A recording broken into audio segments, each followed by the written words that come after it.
தொண்டரடி பொடியாழ்வார் 38வது பாசுரத்தில் ரத்னமான துவயத்தை பற்றி சொல்லியிருக்கார்.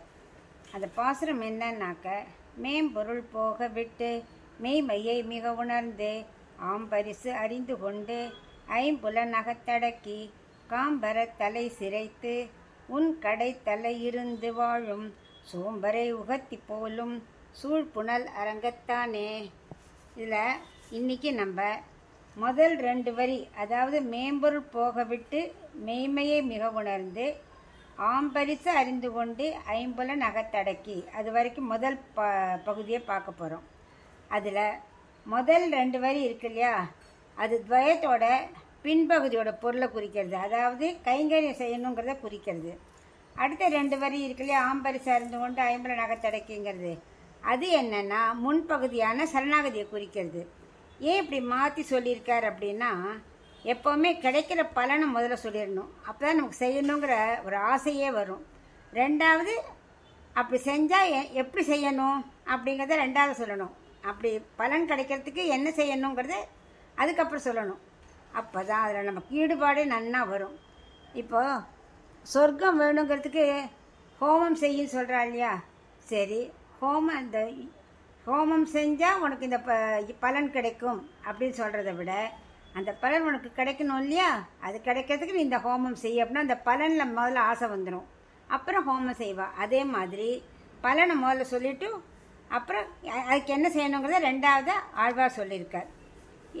நன்னா அழகாக உபதேசம் பண்ணியிருக்கார். இந்த 38வது பாசுரத்தில் உபதேசம் என்ன சொல்கிறார், இந்த ஜீவாத்மா பகவானுக்கும் பிராட்டிக்கும் தொண்டர்களுக்கும் கைங்கரியம் செய்யணும், அதானே முக்கியமானது.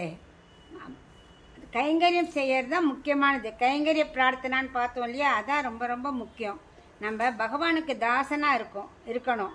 அதுதான் மெய்மை, ஆத்மஸ்வரூபத்தோட தன்மை. ஆத்மா பகவானுக்கு தாசன் அப்படின்னு புரிஞ்சுட்டு கைங்கரியம் செய்யணும். தொண்டு புரிவதைத்தான் ஆழ்வார் இங்கே அழகாக பிரார்த்திக்கிறார். அதான் முதல்ல கைங்கரியத்தை பற்றி அழகாக சொல்லியிருக்கார். என்ன பார்க்கலாமா? மேம்பொருள். இந்த மேம்பொருளுக்கு 3 அர்த்தம் இருக்குது. என்னன்னாக்க, முதல்ல மேலெழுந்த வாரியான பொருள், மேவிய பொருள், மேம்பாட்டை கொடுக்கும் பொருள். மேலெழுந்த வாரியான நம்ம சொல்லணும், மேலெழுந்த வாரியாக சொல்கிறான் பாரு அப்படிங்கிறோம் இல்லையா, அதான் மேலாக சொல்கிறது. அதான் கர்மத்தால் வந்த சரீரம் நிலையற்றது இல்லையா, அதுதான் மேலெழுந்த வாரியான பொருளாக சொல்கிறார். மேவிய பொருள் அப்படின்னாக்க, ஆத்மா எது மூடி இருக்கு?